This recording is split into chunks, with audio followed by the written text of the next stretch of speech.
All right. So good evening and welcome to the Genesee Ridge Townhomes presentation. My name is Dory Dalton. I'm the wildland specialist and a firefighter for the Genesee Fire Protection District. I'm also a community member here in Genesee, and I have been for the last 10 years. This evening, you'll hear from Brian Mallett, the open space manager. You'll hear from Becky Smith and Chris Garlasco of the Genesee Fire and Safety Committee.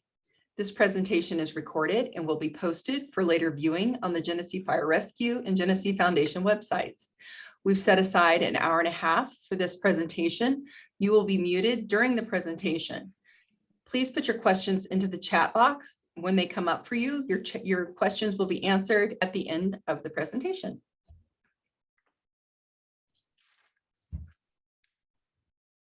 All right. Okay.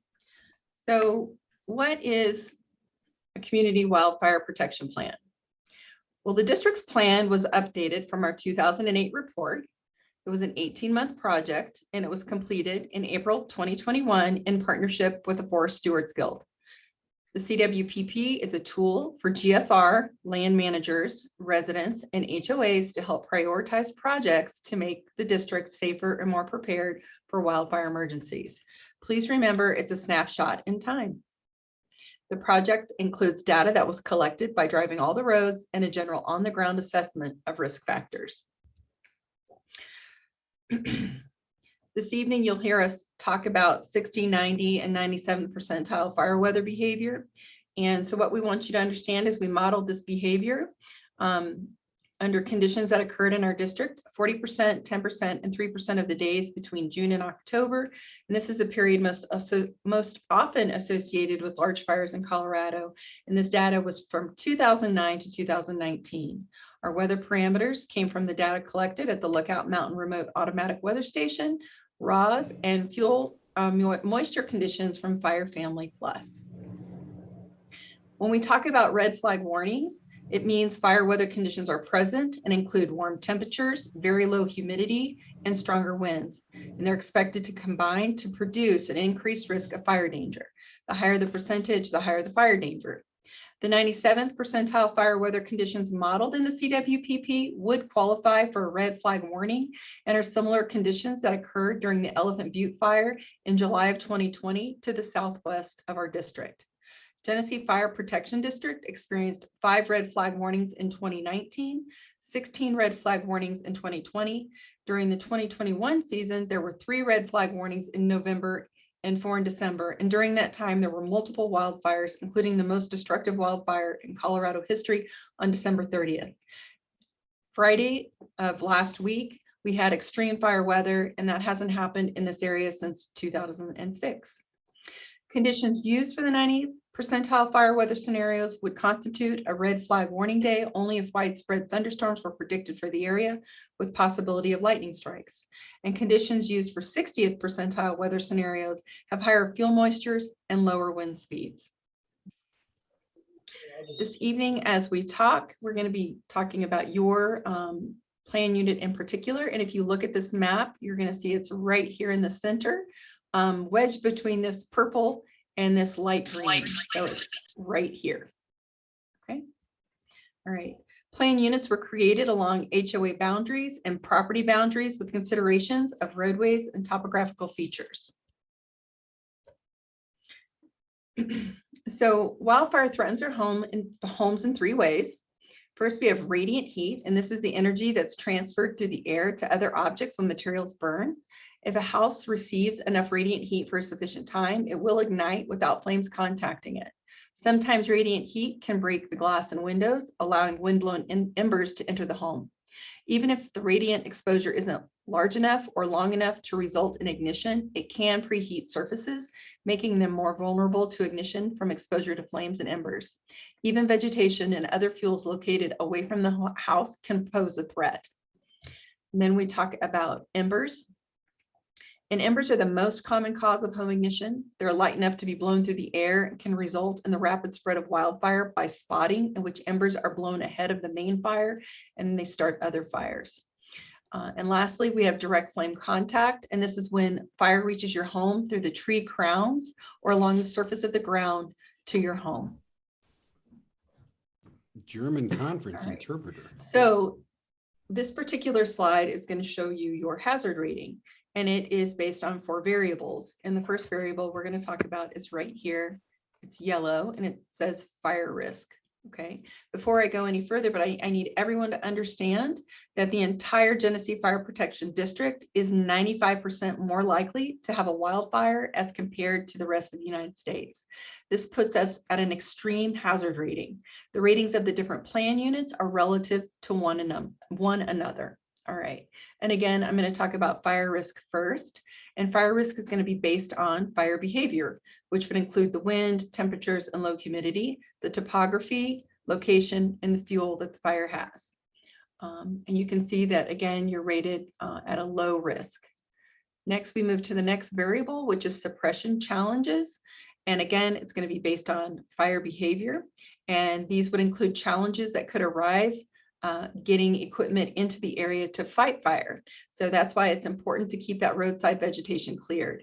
And the optimal driveway and roadside clearance would be at least 13.5 feet high by 20 feet wide. And these are measurements are based on Jefferson County and recommendations and the size of our apparatus. And as you can see here, suppression challenges in your area is rated at a high. Okay. Then we move to evacuation. Right here, hazards. All right, again, based on the fire behavior, the location of the fire, the visibility during the fire, and the width of the road you're trying to evacuate on. What type of evacuation notice are you receiving? Is the entire community evacuating or just part? Are residents exiting while resources are entering and there's two-way traffic? Are you on a non-survivable road? Okay. And you can see that your plan unit is rated at a moderate level for evacuation hazards. And then we move to home ignition zone hazards, which is right here in the middle again. Okay, this is going to include things like the materials your roof is made of, the siding, and your defensible space. Remember that your defensible space is that 100-foot circle around your home, or 150 foot if a slope is involved. And this defensible space is a buffer you create between your home and the grass, trees, shrubs, or any area that surrounds it. This space is needed to slow or stop the spread of wildfire, and it helps protect your home from catching fire, either from embers, direct flame contact, or radiant heat. Proper defensible space also provides firefighters a safe area to work in to defend your home. We, the firefighters, have to have space around your home to make a stand to prevent fire from reaching your house. Think about your house. Would we, the firefighters, be able to defend your house without putting our lives at risk? We would like to see fire on the ground in mitigated areas where we have a chance to stop the fire and not allow the fire to go from tree to tree because trees are too close and dense, or have ladder fuels under them because we cannot fight fires in trees. And you can see your plan unit is rated at a high or hazard rating. When we combined all of these variables, your overall hazard rating comes out at the moderate level. So some of the things that the CWPP draws attention to with your particular area, you have multifamily homes that are mostly on flat terrain. You're closely situated. You're built with flammable materials, including your decks and fences. There is some defensible space to work around in some of the homes, but there's a lot of flammable landscaping. Firefighter access is limited due to narrow parking areas without turnarounds. About 50% of the homes are at risk of passive or crown fire activity. About 15% of the homes are extreme risk of exposure to radiant heat and spotting. Very few roads, private drives, and driveways have potentially non-survivable conditions. And these last three bullet points were modeled under the 90th percentile fire weather conditions. Okay. So when we talk about flame length, this is modeled under 90th percentile fire weather conditions. You can see right here in the middle, this plan unit, you're outlined in blue. You can see the majority of your plan unit is this light peach color. Okay, so modeling at this particular weather condition, things will most likely be able to be controlled with a hand line. So when we move over to crown fire, again, you're here in the middle. this blue outline, and you can see you have the dark orange and some yellow and some light yellow. So this lets us know at the 90th percentile fire weather conditions model, you show the opportunity for surface fire and passive crown fire. And if you look down here, here's surface fire right here. This is where the fire is spreading due to surface fuels like bushes, grasses, other small trees under the canopy. Okay, and then they move into the trees, right? And then patches or stands of trees will torch because of the fuels below them. Okay, all right, and this again was modeled under the 90th percentile fire weather conditions. Please remember that Genesee Fire Rescue will fight the fire until the fire behavior makes it unsafe for us to do so. Okay, so here's a couple photos of some neighborhoods that have been destroyed. You can see the Wallow Canyon here on the left. You can see some homes standing with some homes that have been destroyed, and these were destroyed due to embers. You can see some of the trees are destroyed, but not all of them, right? These homes were again destroyed by embers. The trees were not, for the most part, bothered, again, because of the embers. And here you can see this is one of the homes in Superior, which was destroyed by both embers and radiant heat, played a big part. Okay. So this is a property from the Cold Springs fire, and this particular property survived due to the defensible space this homeowner had implemented around his home. They participated in the assessment program outside of Boulder. They did a lot of work on their zone 2, breaking up the canopy, the continuity of fuels, so the fuels weren't able to continue forward and burn their homes and their other buildings. So there are steps we as homeowners and community members can take to lower our risk, and in many cases, our neighbors' risks as well. So some of the things I'm going to talk with you about, these things are going to be based on Colorado State Forestry Service guidelines and science. So when we talk about spacing between tree crowns, we look at 10 feet, right? And that's between the space on the trees, the most outer reaching branches. And if you have trees on slopes or on steeper ground, you do need to space them further apart. We talk about limbing. It's recommended that you limb the tree up 6 to 10 feet from the ground, or 1/3 the total height of the tree, whichever is less. And we're talking about the outer portion of the tree. We're not measuring at the trunk. Okay. All right. Here we have, when we talk about removing ladder fuels, many of the trees in our area look like this. The branches come down low, and there could be some dead branches hanging down. We have bushes, things growing underneath the trees, which we also, in grasses, that we call ladder fuels. So what we'd like you to do is to clear away those ladder fuels and limb those trees up so that the fire doesn't have the opportunity to go along the surface and go into the trees. All right. And then on the right, you can see zone 2, and that's that area 5 to 30 feet out from your home. We're recommending that you mow the grass to 4 inches. And this is where you can see the fuel continuity is broken up, and there's not as much to give the fire the opportunity to decrease in intensity before it reaches your home. Okay, so this slide is going to show your townhome's exposure, home exposure risk that would be influenced by overlapping home ignition zones, your potential exposure to short and long range spotting from embers, and your potential exposure to radiant heat. So if you look at this yellow arrow and you look at this top under the 90th percentile fire weather conditions model there, you can see that more than half of the homes are at a high exposure risk under 90th percentile fire weather conditions right here. Okay, this is high and this is extreme. Then we move down to the 97th percentile weather conditions, and you can see right here.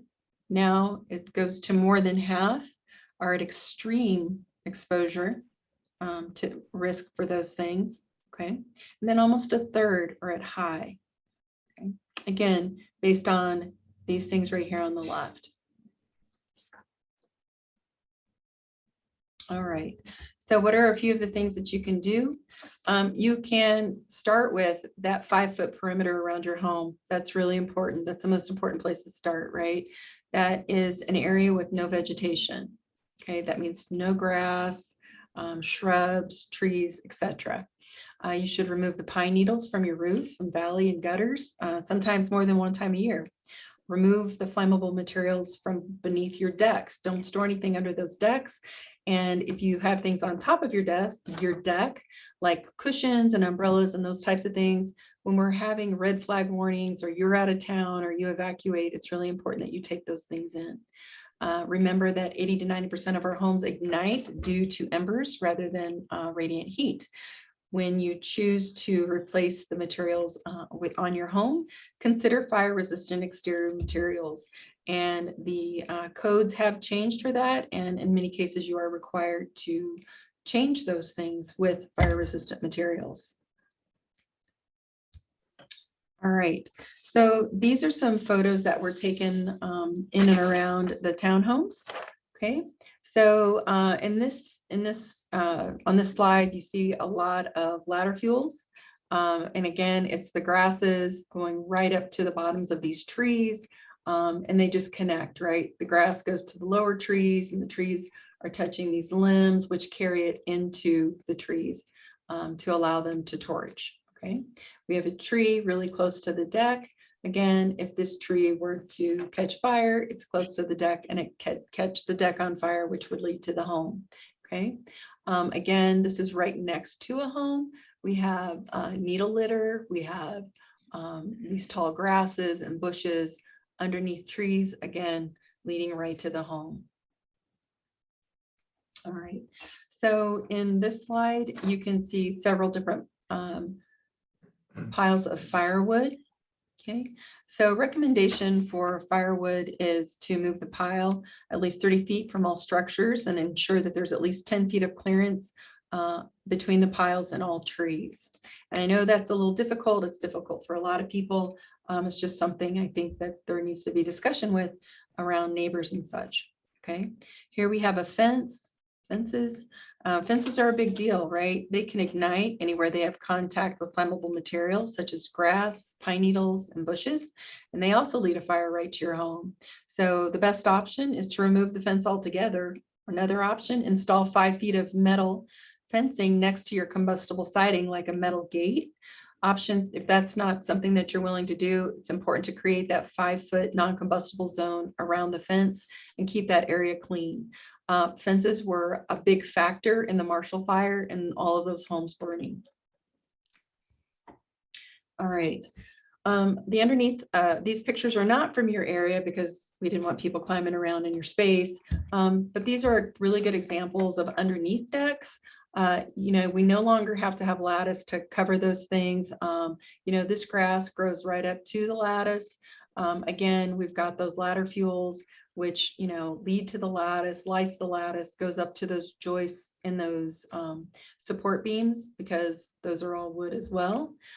We have bushes growing underneath a deck, flammable. You know, when we have vegetation on fire, it's generally 2 to 3 times the height of the vegetation that's on fire. So imagine this on fire, it's definitely going to light whatever is underneath this deck, which again will lead right to your home. And here we have things being stored under decks. It is a convenient place to put things, but again, if they're flammable, they're going to catch your joists and your supports on fire and lead right to that siding again. All right, in this photo, again, here we have, I want to talk about this 0 to 5. We talk about no vegetation, mulch. We don't want to use mulch, again, because with an ember storm, embers are flying in, you know, catch the mulch on fire, the siding. We have these tall grasses. Here we have this overhang, right, by your eave or soffit. Think of these things on fire. They're going to go right up here and catch these soffits on fire. So again, it's recommended not to have any vegetation in this area. Okay, right here we have this juniper.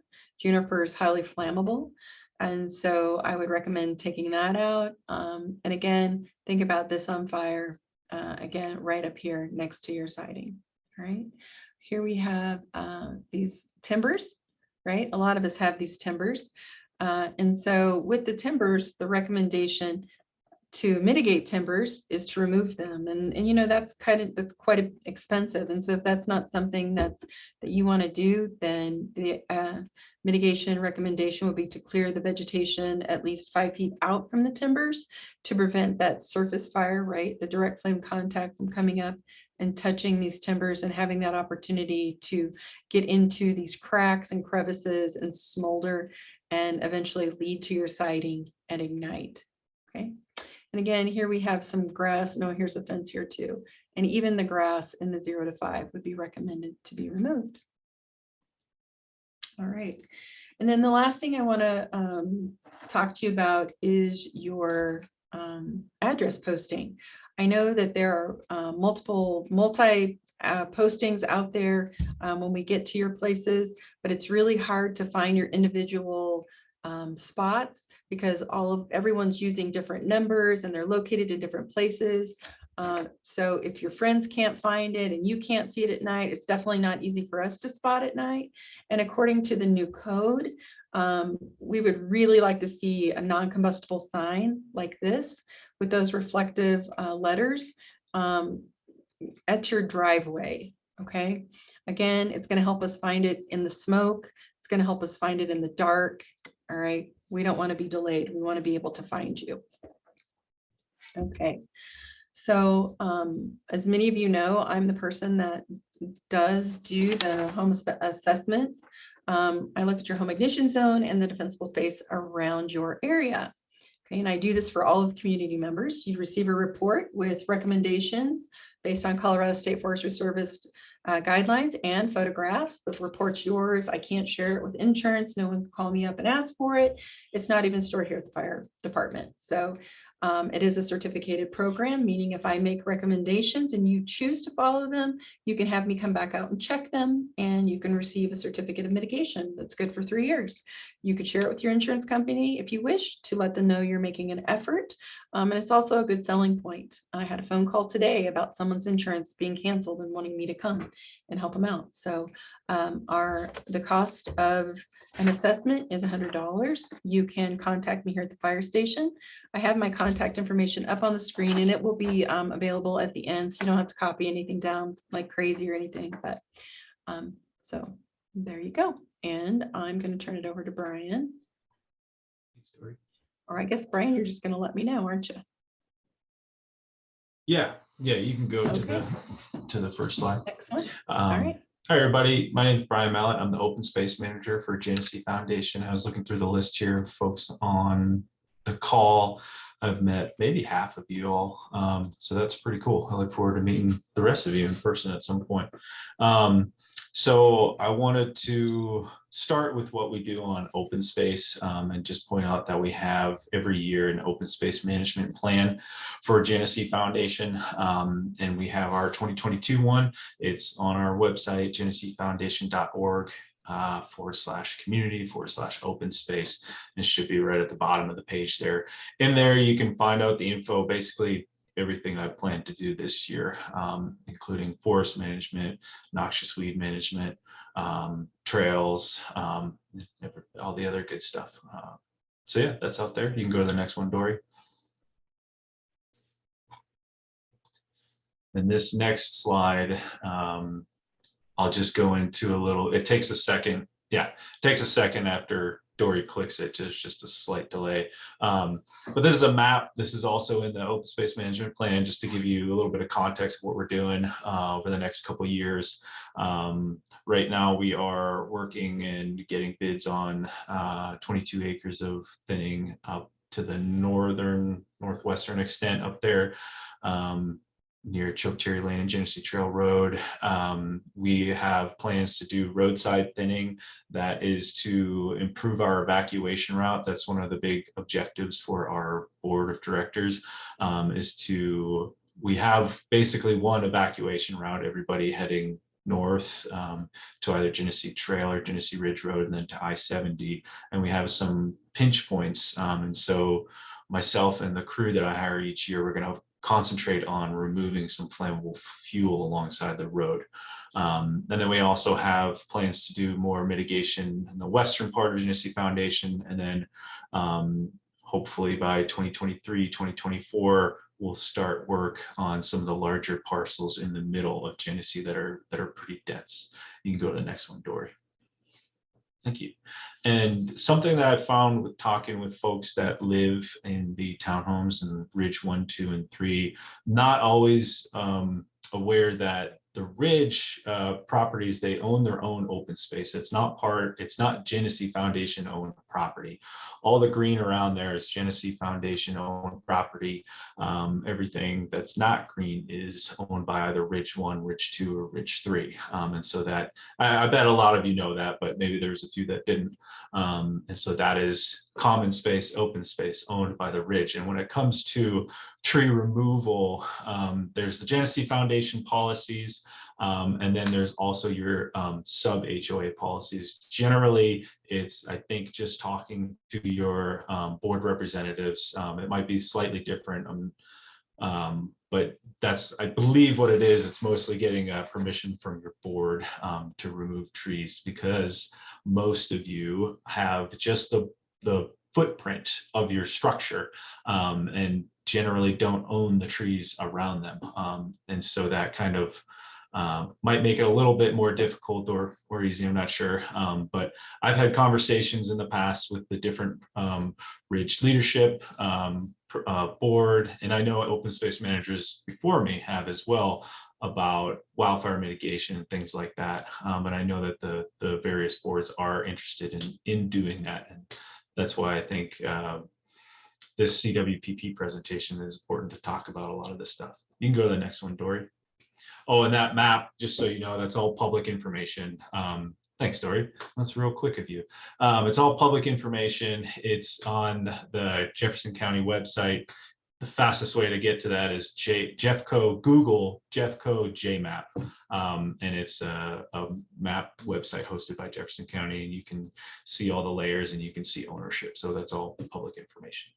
Thanks, Dory. You can go to the next one. So Genesee Foundation open space. Our priority, as I mentioned, is mitigating our evacuation route for everybody. Removing trees along the roads that could prevent timely and safe evacuation. Generally, we're trying to complete between 40 and 50 acres of forest restoration and wildfire mitigation. A lot of that's supported by grant funding. To give you a little context, Genesee Foundation owns about 1,200 acres of open space. About 1,000 acres is forested. And I try to prioritize that. As I mentioned, our evacuation route, and then some of those other areas that I pointed out on that map that's also in the open space management plan, they are prioritized based on our CWPP. So the CWPP had a bunch of models out there and said, what are some of the highest risk areas? And that's how I prioritize it.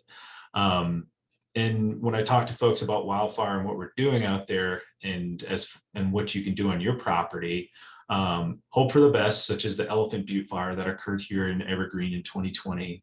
I live in Evergreen, that's why I said here. Though it was about a 50-acre fire, it is in a very dense area, but no structures and no lives were lost. So it was a pretty good scenario. Firefighters were on it really quick. There was a lot of personnel, but we have to plan for the worst, which is Cameron Peak fire, worst as far as acreage in our state history. And then of course the Marshall fire, worst as far as destruction in our state history. So when I talk to folks about this, oftentimes they'll say, if it's gonna burn, why should I do anything? A surprising amount of folks have that mentality in Genesee, especially when Dory says something like, we are one of the highest risk places in the nation. There's a couple reasons why you would want to do something.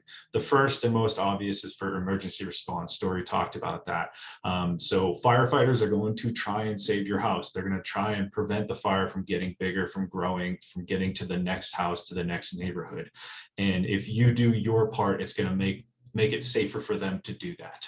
If you improve your evacuation route, if you remove that juniper that's right up next to your home, or something that's some flammable trees that are hanging over your driveway, that will make their job safer, because they are putting themselves in harm's way to potentially save your home or allow you to be able to evacuate, something along those lines. And then the next point is evacuation. So we are doing a lot on open space. The Genesee Foundation is your driveway, your private drive that and your home, that's all part of your defensible space. It's you getting out, and if removing trees along the roadside could potentially make for a safer evacuation route. And the third is preventing home ignition. Dory brought up a few examples of that happened in fires here and in California and elsewhere. But you can potentially save your home if you do a defensible space. Maybe your neighbor chooses to not do anything, but if you do something, you could potentially save your home. There's anecdotes out of California and Nevada and Arizona where people's homes burned just because of the cushion that was on their chair on their deck. Something as small as that. And of course, if you're removing things like that before you evacuate or you're getting a pre-evacuation, that's great. But you'll have thought, man, I wish I did something earlier in the year. I wish I cut this juniper bush down earlier in the year instead of thinking about it as you're evacuating. So there are things that you can do to prevent home ignition. You can go to the next one, Dory. So a lot of this is for residents that might own a bit more property and might own that tree that's right next to their house. There's a lot of cases in the townhomes, Ridge 1, 2, and 3, where that is not the case, where you actually don't own that tree that's right outside your window, but it's actually owned by the sub HOA, Ridge 1, 2, or 3. So our priority, Genesee Foundation, is our major roadways, our evacuation. As I mentioned, property owner, you're responsible for mitigating your own defensible space, even if it extends into Genesee open space or Ridge open space. Again, that's a conversation to have with your board of directors, your Ridge 1, 2, or 3. Same thing with your evacuation route, the private drive or the driveway is part of your defensible space. And it's also a conversation to have with your neighbors as well. Genesee Foundation and ARC promote efforts to mitigate defensible space that extend onto open space or your property or Ridge common area. There was a time, I'm sure there were some folks that have lived here for many years and saw maybe a different ARC and maybe a different culture around removing trees, and it was a bit more resistant. That's not the case. The science has not changed. It's just that the likelihood, the frequency and intensity of fire has changed. The reality has changed. The science has always been there as far as defensible space, which you should be doing, and healthy forest as well. But the pressure is a bit higher now because of fires like Cameron Peak and Marshall Fire.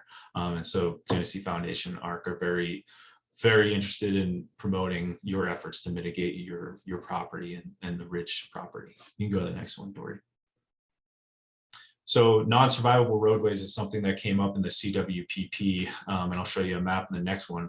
I just want to explain what it is. Portions of roads adjacent to areas with predicted flame lengths greater than 8 feet under severe fire weather conditions. Dory explained what severe fire weather conditions are. We saw the worst of it in the past decade on Friday. Firefighters and everybody were on edge with all that wind and the dry climate that we have. A flame length greater than 8 feet is pretty easy to achieve. If you think about that bottom point there, flame lengths are typically 2 to 3 times the height of the fuel source. So you could get a juniper bush that's maybe 3 foot tall. And if it's on fire and the wind's going one direction or the other, that flame length is going to be 6 to 9 feet. And if it's a tree, say a nice, beautiful spruce tree that's right on the road, that's 20 foot tall and maybe 6 foot wide with all of its vegetation, then you have 12 to say 20 foot flame lengths blowing across the road, if that's right by the road. So it's a pretty easy thing to achieve. The next point, drivers stopped or trapped on these roadways would have a low chance of surviving radiant heat from fires of this intensity. So the CWPP took this definition and plugged it into a model and found everywhere in the fire district, including this plan unit, where that might apply. And you can go to the next one, Dory. I think this next one is, yeah. So you can see the Fire Protection District, Genesee Fire Protection District on the left. Genesee Foundation is a big portion of the Fire Protection District. It also extends a little bit out towards the highway. So you can see all the red. That's non-survivable roads where that definition applies. And then zoom in on this plan unit, the townhomes, and you can see it's just a few areas. And it's kind of easy to picture, maybe. I mean, if you live there, you know what it looks like. There's a bunch of trees hanging over. It's a shaded area for most parts of the day. That's an easy way to look at it. The snow usually stays there and doesn't melt because it doesn't get much sun down there. The canopy is interconnected. There's fuel hanging over the road. That's what a non-survivable roadway looks like here. And so there's a few parts there. And also say, the CWPP model, it's not perfect. It's not exact. It's a 60,000 foot view that gets parameters plugged into it, and then it spits this out. There's probably a few other areas where there's some dense trees right along the roadway that would be, if you actually look at it, would also fit that definition that don't pop up on this model. You can go to the next one, Dory. So what are we trying to avoid with that? The bottom left picture is from the Paradise Fire in California. It was a slightly different scenario, but there were a bunch of parallels to Genesee, like topography, density of vegetation. It was a bit further out from response, such like firefighting response, but people were having to drive through fire. You know, they lived in the woods. It's where they want to live. There's fuels hanging over their drives and miles of it for where they have to get out, and they had to end up driving through fire to get out. And these two other photos are also from California. That top right one could easily have been the Marshall Fire. That's similar to it was a 6-lane highway, and it had flames and 100-mile-an-hour gusts right alongside the highway. And that bottom right one, obviously, just to point out that firefighters are going to attempt to save lives, save homes, save structures, and they will be driving through fire. Ideally, they won't be. Sometimes they might have to, but we want to avoid that. And again, going back to what Genesee Foundation is doing, we're removing fuel along the roadside so it's safe for folks to evacuate and for first responders to get in. You can go to the next one, Dory. And so I took a couple photos along Genesee Vista private drives along the townhomes. None of this is to point out anything on structures. It's just strictly looking at trees along the private drives. And so on the left there, I pointed out this could easily be greater than or equal to 8-foot flame lengths. We've got ladder fuels that reach mostly down to the ground. So if that grass is on fire, fire always starts on the ground, grass catches, and then it climbs up that small tree, and then it climbs up to a larger tree. That's why they're called ladder fuels. I also point out the width of the road. A lot of these private drives, as you all know, very narrow. If it's snowing out, it's hard to get two cars passing one another. Usually have to pull over and let somebody else come through because there's snow encroaching on the road. And so what I say to have the bare minimum of a good egress route is having a bare minimum of 15-foot clearance for cars to pass. That 15-foot is, imagine a 15-foot box with no flammable vegetation hanging over it. That's just the bare minimum to start with. And we're not really achieving that here because we have branches hanging over onto our egress route. And so what would I do if I had my druthers, if I wanted to fix all of this? I would start with the easy stuff, which is to say the small trees. They're small now. They're easy to get rid of. That's something that even somebody who's excited to do on the weekend with the handsaw could do. And then the next thing to attack is the limbs on any of those medium to large size trees. Dory mentioned this. You want to limb up at least 10 foot or 1/3 the tree when it's close to a road. Consider doing a bit more so you can achieve that 15-foot. The general rule that arborists tell you is you don't want to remove more than 50% of the vegetation of that tree, of the foliage, because then it might be harming the tree, and it's significantly reducing its photosynthetic capability. So you want to try to avoid removing more than 50% of it. And then comes the hard decision where you have to start thinking about removing large, beautiful trees. But those large, beautiful trees, if they're on fire, that's a significant fuel source. It takes a lot to catch a ponderosa pine on fire, but if the fire is already in the canopy or if it's climbing up to that, once it's on fire, that is a very significant fuel source. And as Dory mentioned, firefighters don't fight fires that are already in the treetops. They do something that's called an indirect flank, or getting ahead of the fire and trying to reduce fuels well ahead of the fire, but they do not do a direct attack on fires that are up in the treetops. You can go to the next one, Dory. So similar thing that you'll see. My point here is just less trees by the road is better.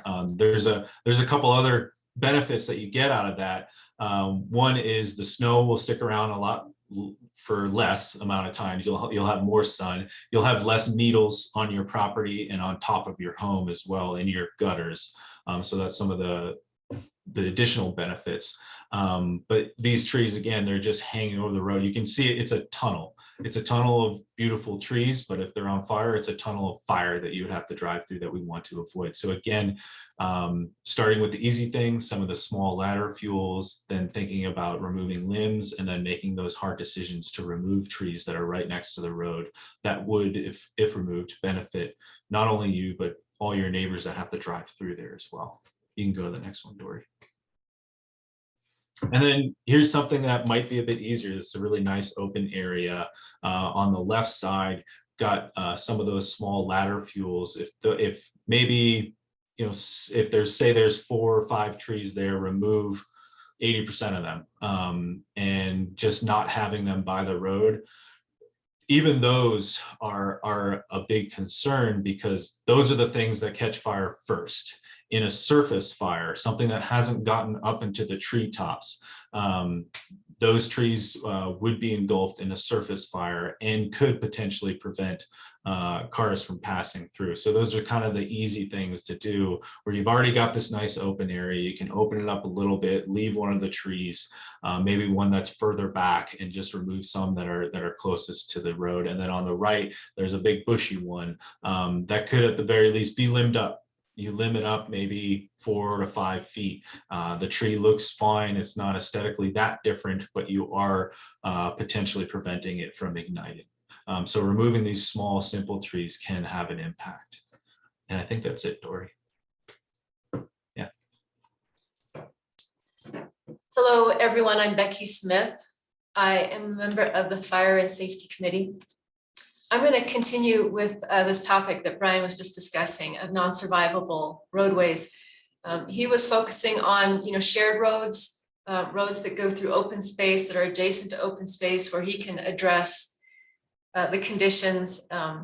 And I guess for the townhomes, it's going to be your boards are going to have to find a way to address those roads.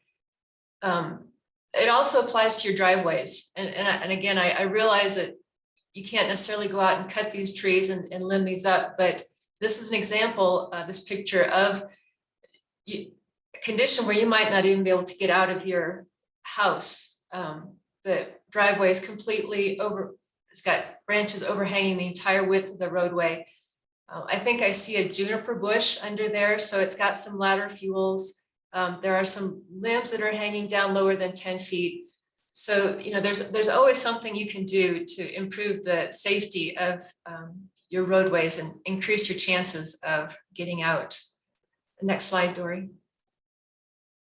So these are some of the specific recommendations, and they're very similar to what Brian and Dory have already touched on. Limbing up your trees, cutting back trees from the edge of the roadway. If you don't want to get rid of those trees, then treat them as part of your structure and create that 5-foot gap without any fuels from the edge of the trees. Try and get rid of the shrubs and the ladder fuels. And very importantly, get those reflective signs with your house numbers on them. I don't think Dory mentioned that it's not just one side. It's recommended that be a 2-sided reflective sign. And the ARC does have guidance for installing those in Genesee Foundation. So go to the ARC website. Dory also has that. You can send her an email and she'll send you the requirements. Next slide, please. So let's pull back for a second and talk not just about non-survivable roadways, but just getting out of the neighborhood altogether. We have already touched on, the dangerous areas, the non-survivable roadways. But something else that's really dangerous is the fact that there's going to be a lot of congestion. There are only the 2 exits onto I-70, and Brian talked about that pinch point with Genesee Ridge, Genesee Vista. So basically, we all have to go through that, almost all of us in Genesee, and so that almost makes it so we have one egress route. Go ahead and go to the next slide, Dory. These graphics are from the CWPP, and they modeled how long it would take people to get out of Genesee if everyone left at once, and then 2 scenarios, one with just one, if everyone just took 1 car, and the graphic on the right is if everyone took 2 cars. The criteria that they used in the model do not take into account the fact that visibility could very likely be poor with smoke in the air. It certainly doesn't take into account the fact that we're all going to be quite panicked, which may result in poor decision-making, accidents. So the graphic on the right, if everyone took 1 car, most of Genesee, it's going to take at least 2 hours for us to get up to I-70. And if everyone takes 2 cars, the graphic on the right predicts that it will take 4 or more hours for everyone to get out of Genesee. Now, if we have plenty of time, and if there's a pre-evacuation notice, that might not be a big deal, but we don't know that that's going to happen. We have no idea what the situation will be if a fire starts. And so the whole point of this is to encourage you, as you make your plans to evacuate, to plan on taking 1 car. Even if it's a slight inconvenience for you, consider the fact that it's a life safety issue. And if you are taking 2 cars, you're clogging up the roads, and there are going to be people stuck on those non-survivable sections of roadway. So again, depending on how quickly the fire gets into Genesee, it really could be a matter of life and death, not to put too fine a point on it. So please plan on taking 1 car. Next slide, please. So let's talk in general about making your plan to evacuate. First of all, you want to know when there's an evacuation notice. So sign up for Code Red, go to the website there that's on the slide, your911.net, and sign up your cell phones, your email addresses. It's my understanding that landlines are automatically registered if you have a landline, but many of us don't. So make sure you're registered to get notifications. And then make a plan, and include your children. If you have kids, young kids, make sure they know what's expected and what the plan's going to be. Maybe practice the plan, get in the car and head down the hill. Part of your plan should be having a meetup place. If someone's at work or if someone's at a friend's house and you can't all get back to the house to leave together, have a place where you're going to meet up. You might also have someone that everyone can call in case the phone lines are down, whether it's a relative or a friend down in the city. Oh, and I'm sorry, also let me back up to registering for Code Red. If you have people who are at your house regularly, whether it's a babysitter or maybe a nurse comes in to take care of someone who needs regular medical help, have them register their phone numbers as well. So now down to that 3rd point, talking to your neighbors about what your situation is, if you might need help, if you work downtown and you have a pet and you might need help getting your pet out of the house, and let them know if you have children or if you have people who with mobility issues who are going to need assistance. Go ahead and have those conversations now and get to know what your neighbors' situations are so that you can help them if they need it. And finally, I want to make the point that you don't have to wait for the evacuation notice. If there's a red flag day and there's any chance, or if there's even a fire that starts up at a significant distance and you're nervous, go ahead and leave. There's nothing wrong with that. There's There's no reason to just go down to the city for a night, and you can always come back the next day if there's no evacuation notice. Next slide, please. This is a checklist put together by Rotary Wildfire Ready of Evergreen. And this is for those of us who really don't even know where to start. This is the Rotary Wildfire has a lot of great brochures and publications. Their website is in that little blue box on the lower right, rotarywildfireready.com. So this checklist is to get your go bag ready. And you know, it's got some basic recommendations. You may have more that you want to put in there. There may be items on here that you want to take, but you can't leave them in your go bag. So make a list of those items and put it on top of your go bag, because you're not going to be thinking straight when you have to evacuate. So put everything in the go bag. If it's not there, make a list of what you have to grab, maybe even put the room it's in, and put that with your go bag. Next slide, please. This is the back page of that same brochure. It talks about what you should wear for evacuations, and simply put, wear natural materials, wool, cotton, leather, you know, and for a mask, even though it's not a natural material, throw some of those N95 masks that we all have, throw those in your go bag, have those clothes sitting beside your go bag so that you can change right away and get out of the house. And then there's some ideas of what you can do if you have time. Brian mentioned cushions that can be a fuel source, an easily ignitable fuel source. So if you have time, bring those in.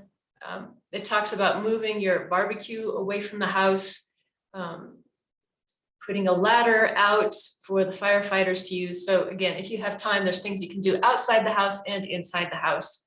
And the bottom of this document has some sources of information if there is a fire.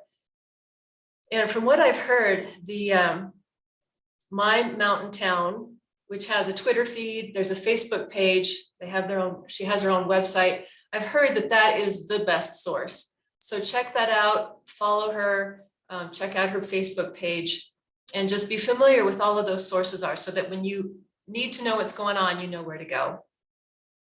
Next slide, please. Thanks, Dory. All right, so we are doing these presentations throughout Genesee Foundation to let you know what your risks are for your specific area according to the CWPP. And if you're like most people, you listen to all of this and you might be feeling a little overwhelmed right now because it's a lot, and it's, you know, we do have significant risk in Genesee.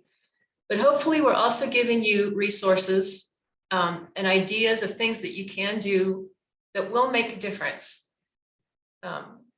One of the other reasons that we're doing these presentations is to encourage you to schedule a neighborhood walk. And this is where Brian and Dory will come out and meet with you, and maybe the other members of your shared residential unit. You might get a couple of units together and walk and talk about your shared defensible space, ideas of how you can manage the situation that you're in with a board that you have to coordinate with to do defensible space. And it's a chance for you to have those conversations with your neighbors about your situation, about help that you might need, or find ways to help them. Because that's not something that you normally talk about on a day-to-day basis. Next slide, please. So what we need for these neighborhood walks is for someone to step forward. We need someone to coordinate it, to get it scheduled. And so we're asking people to contact the Fire and Safety Committee. The email address is there on the slide. And just send us a quick note and we'll help you set that up with Brian and Dory. We'll coordinate with their schedules. I can tell you that right now we have a few days available in early May. And so go ahead and sign up for those, because we're heading into the busy season for both Brian and Dory, but especially Brian. So we're basically not going to be able to do much over the summer. If you don't get signed up in May, it'll probably be, I don't know, September or later for the next neighborhood walk. So if you're interested and you want to learn more, sign up tonight or tomorrow. One of the other benefits of doing these neighborhood walks is what can happen afterward. We've had some streets do the walk with Brian and Dory, and then for a weekend or the next couple of weekends, they have coordinated amongst themselves to go and do some limbing up or rake some pine needles on someone's property. And I hopefully you can do that on your shared space as well. So there are things you can do after the walk that will make your neighborhood safer. And I put Dory's email on the slide again to just encourage you to sign up for that. The neighborhood walk is sort of a general discussion. But what Dory does when she comes out is specific to your structure and gives you all of the details, just about everything you could possibly do to make your home safer from fire. Oh, I'm sorry.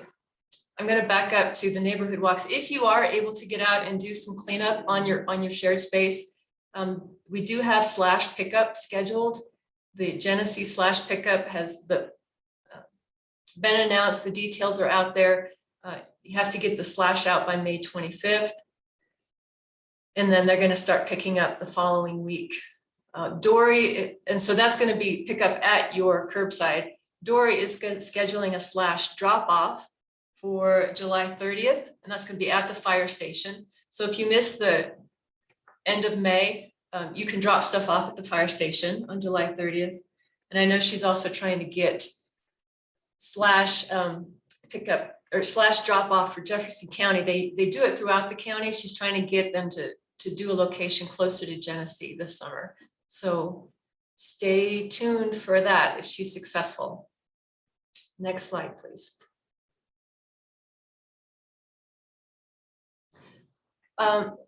So this is the last slide that we've got, and this is just a list of possible resources if you want to learn more.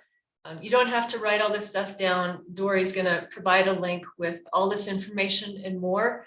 But just so you know that there is a lot to learn, and the resources are out there. Not only these websites, but the Fire and Safety Committee and Genesee Fire and Rescue are here to serve you and to answer your questions.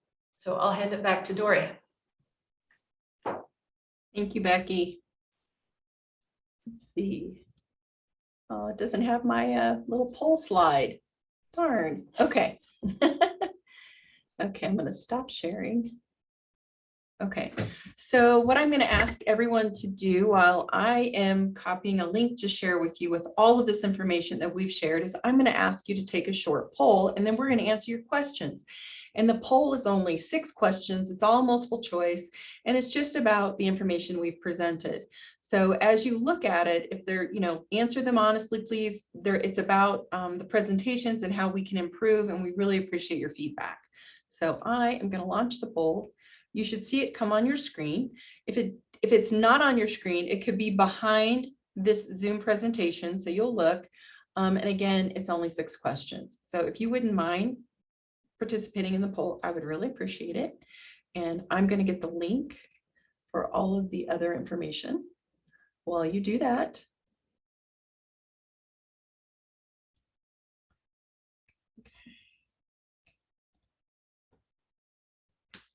All right, nobody's doing it. Well, I don't have to close it until somebody does it. So somebody just put the information in there, please. It's all multiple choice.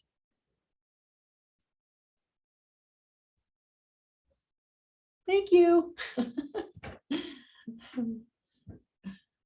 I appreciate it. And if there was a topic we haven't covered that you think that we should, just put the topic in the chat box.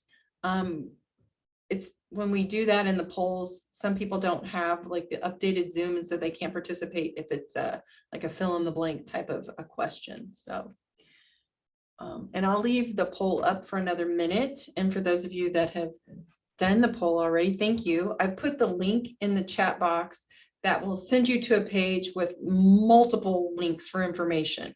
It's just, there's the slash information in there, the date, the expectations for how you put your slash out at the curb, all the things. So if you check it out, it's a pretty good link. All right, so about 50 more seconds and then I'll close the poll. Thank you again for participating. We really appreciate it. Your feedback is important to us. It lets us know how to improve. Again, if there's something you want to know about, we have not shared, put it in the box, in the chat box. We'd love to have your input. So we're at the 2-minute mark. I promise in 30 seconds, I'm going to end the poll.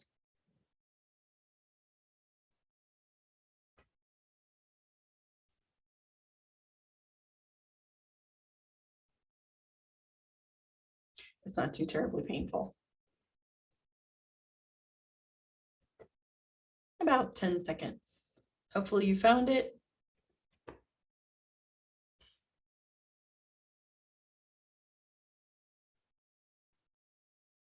All right.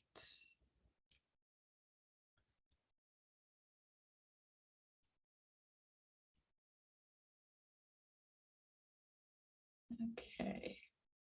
I have ended the poll and we are ready to have our Q&A. Are you there, Chris? Here I am. All right, there you are. Hello, everybody. So I'm Chris Garlasco, also a member of our Fire and Safety Committee. And just a couple of words before we jump to the questions is I wanted to remind you that in your mailbox, there was a flyer that also has all of those resources written down, so you could go and type them in. But obviously being able to paste them into an address is so much quicker and easier on your computer. But there's also a wonderful booklet that's in all of your mailboxes that covered a lot of this information, so you could flip through and refer back to it. And Dory and I have worked well together to make sure that all this information is on our Genesee website and on the Fire District website. So if you're looking to, you just can't remember some of the tips we talked about or some of the information about your go bag, you can easily jump to either one of those websites and find some of that, go down the tab, a lot of really good reading. And there are a couple of really good questions about how, how is this going to be recorded so I can refer back to it? And yes, absolutely. We're recording this and we put those recordings on the website so you can see the PowerPoint presentation again and you can review with the recording. So we're trying to make this as easy and as painless as we can for something that's coming with a lot of information, and we get that. A couple of the questions came up again, Dory, about those reflective address signs. So Joe and Barbara were talking about a little more about where would you get them and what are you really looking for? Okay, so again, the reflective signs that you can buy through the foundation are exactly, they do follow the regulations. We want, reflective, a metal sign, and it would really be best if we're on a non-flammable post. I mean, that's kind of the next hurdle, honestly. I have one of those signs in my own yard, right? But it's on the flammable post. So I'm working on that, on how we can have those up on something non-flammable. But again, if you're following the guidelines, we have the brown and white reflective signs, and you can get those through the foundation. And what Becky was saying about having one on both sides, that's because if we miss your house and we turn around and have to come back the other way, your address will be on the other side as well. So that's the reason for both sides. I do have a sign link on the website for, other people outside of the foundation. Again, I would highly recommend that you follow your HOA guidelines and those kind of things. I just wanted everyone to have the opportunity to see where you can get them. So if I didn't answer that completely enough, please let me know. Dory, may I? It's Bill say. Yes. I asked a question about RFI identification during our last Uh-huh. workshop meeting. Yep. And I believe that this is a very reliable and economical, cheap, so shall we say cheap, means of identifying our homes. Right. But so Bill, I can tell you. Clueless as to how that relates to, even federal regulations, much less local regulations with respect to radio frequency communications. Well, that's not something that the fire department is going to do, because if we need to have responders come in from other agencies during a wildland fire, they're not going to have those. So, But it's it really, still remains, I guess the point that I'm attempting to make here is that it still remains very important we identify who is where, right, correct? absolutely. Yep. And so this seems like an alternative that might be worthy of. Well, we're not gonna, we still want the sign, and I have brought up those beacons or whatnot. I have brought that up, and at this time, we're just not looking into that. But again, I'm happy to share it. I'll share the information with the chief. And Dory, I totally get it. I mean, I totally understand why RFI would be absolutely foreign to most of us. But it is a very effective means of identifying things. Okay. And the industry uses it all day long, every day. Sure. And it seems to me it's a very economic way for us to do this. But I'm going to leave it. I'm going to let it go. I'm just suggesting. Absolutely. Thank you very much. All right, we've got another question up about our code red. And, let's say your cell phone, the question is they don't get very good coverage. I don't at my house, so I've kept my landline. Dory, maybe explain a little bit more about how you get a code red alert. Well, it will come on the landline, it will come on your cell phone. And as far as not having good coverage, I don't really know how to address that. I hope that we would be aware of one of those dangerous situations and maybe listening to our local news channels, looking at things on the website. Hopefully, if necessary, we can send something out via the Genesee blast, put stuff on Nextdoor. If you think evacuations are happening and you're not being notified, again, that's what I would do. I would check all of those sources for sure. Another option, Chris, you might have been saying this, Jim, another option is downloading the Code Red app. If you do that, you'll have it on Wi-Fi, and Code Red will notify you of the evacuation. Yeah, I was guessing that was already there. That's great. So, right, you go, your landline automatically, you're going to get notified. And if you download the app and you sign up and you put in all the different cell phones that you want covered and get those alerts, you'll be getting it several different ways. And the only other thing I want to say is that the Code Red app picture does not match the logo. So you actually you would have to type it into the app store and it will come up. Yeah. Oh, yeah. Look, if you look at Brian's, back it up just a little bit, Brian. Oh, I don't know. It's kind of hard to see. Yeah. Jim, if you wanna come into the Genesee office anytime, I can help you download it on your phone. Yeah. Fabulous. And again, we just can't emphasize enough that when you have a question or you want to check out something, don't hesitate to call. Brian's there, staff's there, Dory's there, follow the Fire and Safety Committee, neighbors are all around. We're all ready to help. Dory, maybe talk a little bit more about how do you know it's going to be a red flag day? Well, generally just I've heard tomorrow could be a red flag day. It's generally when it's been drier, right? And it's pretty windy. It can be right before a different weather system comes in. And I don't really know what else to say.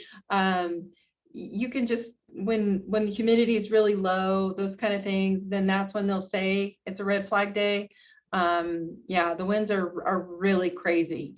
So again, the way you find out about red flag, on that sheet that Becky showed at the bottom, there was NCWeb. You can go to your local weather channels. That's what I did last week. I just went to the News 9 website, and up in the corner, there was a little red triangle, and I clicked on it. It told me it was a weather, a fire weather day or whatnot. And then there are lots of weather apps and those kind of things. I have lots of weather links on the GFR website that will tell you. Generally, the Jefferson County website will let you know. So you just have to, pay attention to your news and things. And again, it's going to be when the weather's really windy and it's been dry and we haven't had any moisture for a while. So.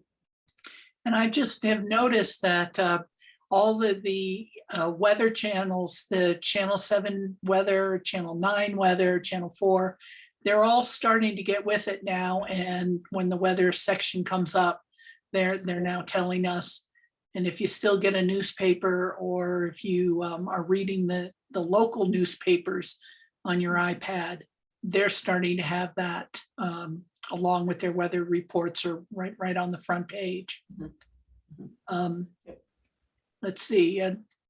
And maybe Becky, there's a question talking a little bit about the community walks, and does it involve the whole community, or could it be a building or two at a time? And what when you're putting those together, when they call in, what are you looking for?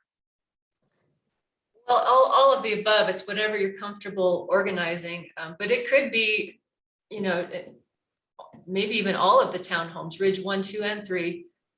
You can cover it. They typically last about an hour, and you just walk through the neighborhood. So there's really almost no limit. Brian and Dory can address a large number of scenarios with a large group of people. So again, it's just whatever you're comfortable organizing. And if you don't know your neighbors, you're not sure how to get a hold of them, we typically just help you put together flyers to put in mailboxes. I think if we did go forward with this, some simple groupings would be Ridge 1 and then group Ridge 2 and Ridge 3 together, just because they share the same drive. And then we talk about basically the same exact thing, but we might have just some slightly different questions based on the topography. But generally, we could do a large one as well, because we'll talk about the same thing and look at the same thing. Could I make a comment, please? Brian, hang on a moment, Charles. Okay. Brian, while I've got you there, we've got a question about that they've noticed some blue markings on the trees around. So maybe you could talk about who put the blue ribbons up and what that means. Yeah, it depends. So Chad, if it's on open space, I will paint trees in blue, and that indicates removal. And then I give folks blue flagging if they want to remove trees, and the ARC asks that you flag them so we know which ones you want to remove. And then there's a tree removal submission form. It's on our website. There'll be some changes to it coming after this next board meeting. We have some updates to it. To answer your last part, are there any reasons someone could prevent us from taking them out? The ARC, if the ARC has an objection for some reason, that hasn't happened very much lately at all. I'd say the only objection might be from the ARC if it's a very large tree. They would ask, could you maybe prune that and then maybe take out a smaller tree next to it.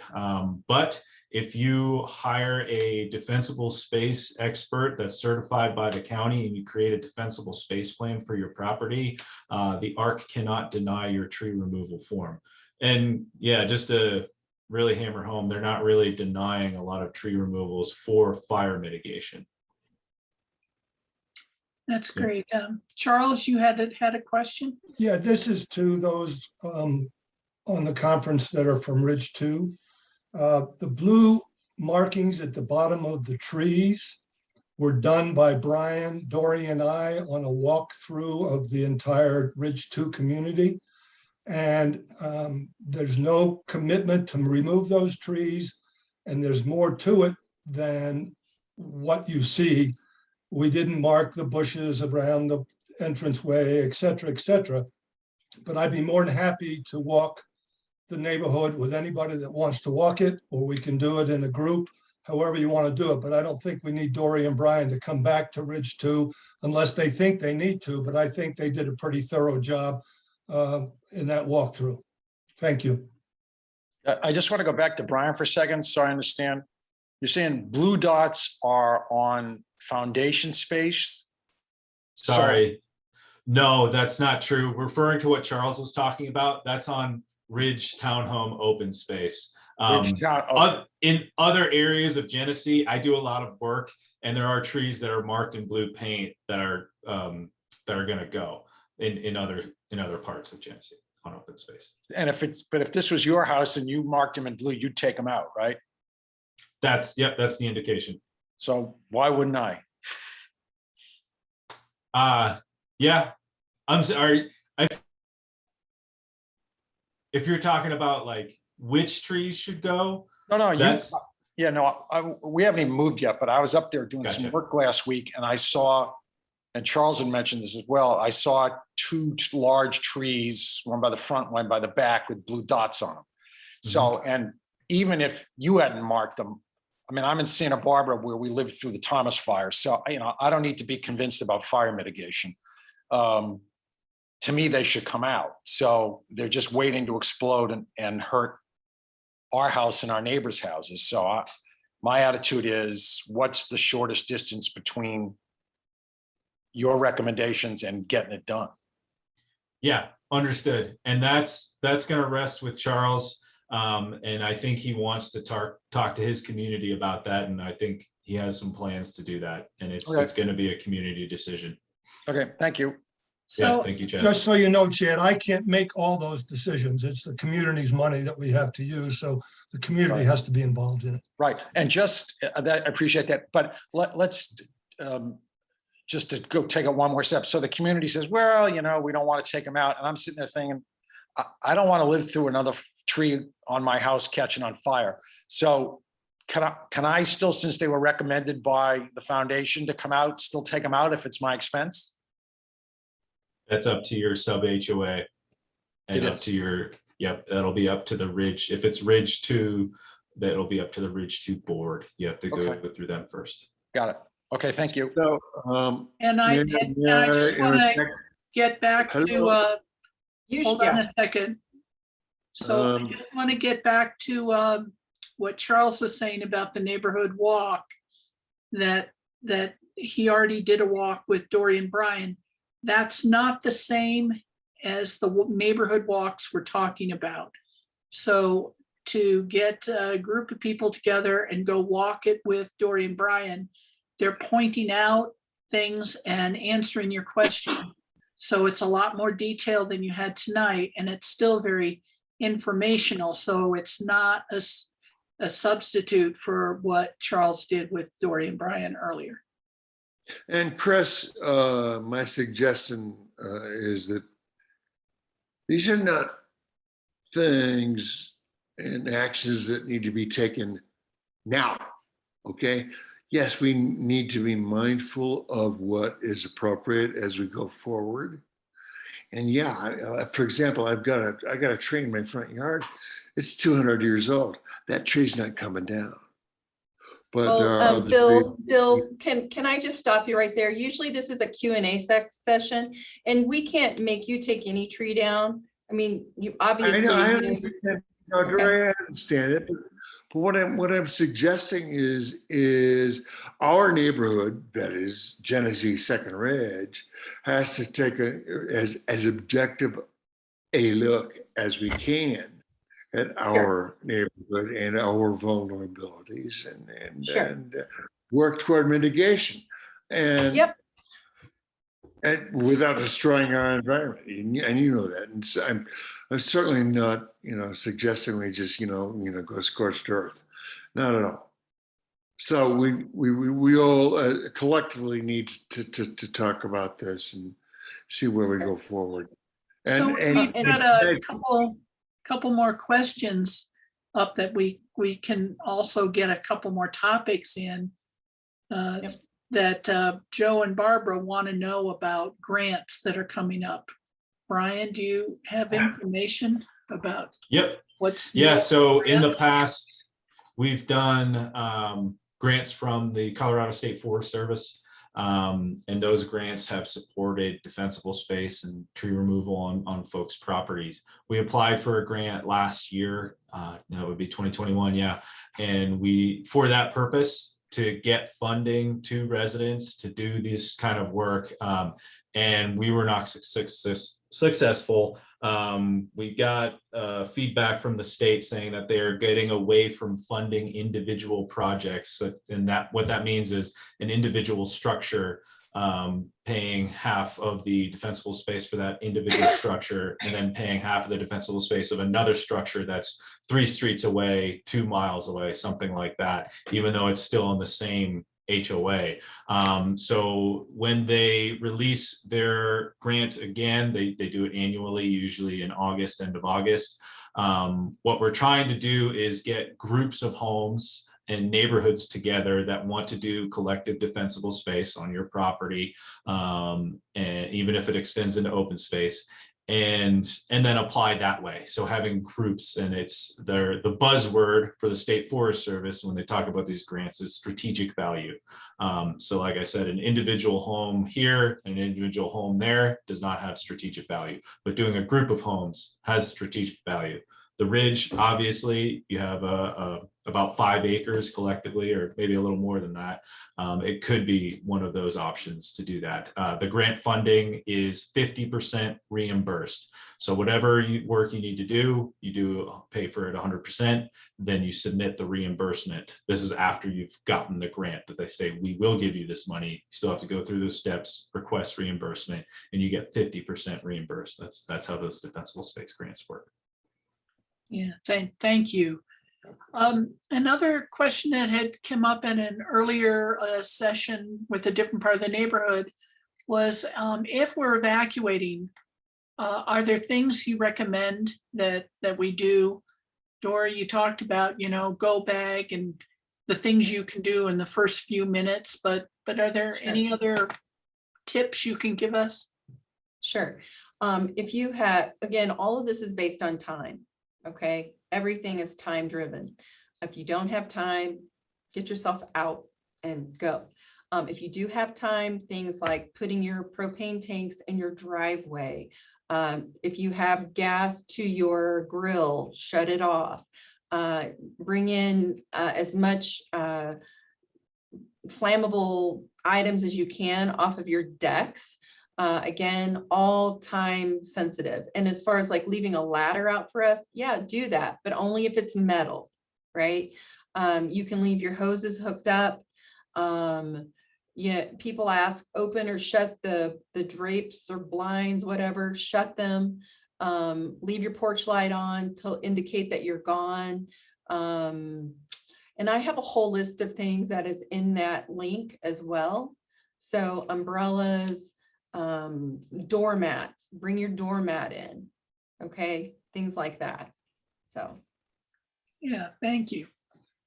There's there always seems to be a question that has come up in earlier of these presentations. I live, I've got a fire hydrant right next to my home, right? So does that mean I'm safer than some of my neighbors? well, unfortunately you're not, because during a wildfire, we have to be able to move. And so we will not tether ourselves to a fire hydrant. It would have to be a really out of the ordinary circumstance. What we do is we have other agencies come in and they have these apparatus called a tender, and the tenders contain water, and they would go to an area that was not threatened by fire, and they would do that. They would go to another water source, they would fill their apparatus, and then they would come to us, or we would have a spot where we would meet. And that's how we replenish our water supply, because we have to be able to be mobile to move and to evacuate if we need to as well. So. And Brian, we always talk a lot about removing trees. What about mowing around the HOA open spaces there around the townhomes? Yeah, so I think your biggest impact for reducing surface fuels is about within 30 to 40 feet within the structure. Once you go beyond that, the flames have already dropped down. So once you go beyond that, you can do that, and you just don't have as great of a benefit. So concentrating on mowing grass and keeping it down to 4 inches within 30 to 40 feet within your structure, depending on the slope. Obviously, it's not Genesee Foundation open space, so it's, again, you only have that small footprint of your structure, so it's something you need to talk to your HOA representatives about. And I would So, also like to Brian, piggyback Brian, off of what Brian said. And what I'd like to say is, if you get that space mowed, and the reason you have that 0 to 5, no vegetation, it's on that 4 inches, and then it hits the no vegetation, and it doesn't have anywhere to go forward. That's why that 0 to 5 is so important. Yeah. Dory, can I be heard? This is I'm Bill- sorry, what? Bill second. Yeah. I'm just, yeah, I'm technologically challenged. Okay. And What's your so question, I'm Bill? hoping that you can hear me. Can you hear me? Yes. Okay, so a couple of quick questions that we've already well, maybe, okay, so we've talked about juniper bushes as they might just flame up to an eve. False shrubbery, fire resistant shrubbery. I mean, people want to do this. We want to do this. We want to put some shrubbery out there that's, looks nice, but it's not going to flame up. I think we Well- want to do that. I think we do. And I'm curious about everybody's thoughts about that. Okay. I am also curious about RFI. We talked about this in our earlier workshop conversation about RFI.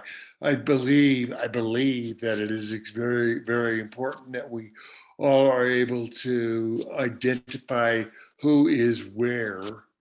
Right. And we Okay. want to do that. Bill, in- I think I'm going to cut you off. We're trying to limit this to questions and not comments. And if you do have a question, I'd appreciate it if you put it in the Okay, the chat so it's question succinct. is and everybody can RFI get it. viable? Is false shrubbery viable? Okay, so RFI is not a question that I can answer because I'm not operations. That would be Chief Puffin. And at this time, my understanding is we are not looking at RFI. That's all I know. Okay. Also, as far as false shrubbery, I don't really know what that is. There are Firewise plants that are available that are going to be a little more fire resistant. I still would not recommend anything being planted in 0 to 5. There's a lot of xeriscaping options out there. There's walkways, there's rocks. You can Google till Christmas. There's so much out there. You just have to decide. I can share a Firewise list. I might have even put something in the link that I shared in the chat box. All you have to do is Google Firewise plants, Colorado State. So Brian, I don't know if you have anything else. to add to that? Last question. Certificate of fire mitigation. Yes, We arranged that with you? yes. But you would have to have an assessment first An assessment. of your structure. Who does that? I do that. Oh, okay, so you are going to assess my structure before we can do a fire mitigation certification. If that's your choice, yes. You would just All have right, to, that's all I want to know. okay, So if we're gonna get a certificate, and I'm gonna guess, I'm just guessing, I have no idea. Does this have anything to do with insurance? I am not affiliated with insurance. I know you're not, but if I get a certification from you, can I tell Allstate or whomever, Sure. I got this going for me? Sure. Mhm. So I how mean, does it's up that to your work? Do insurance you know company. anything about that? No, What? I don't.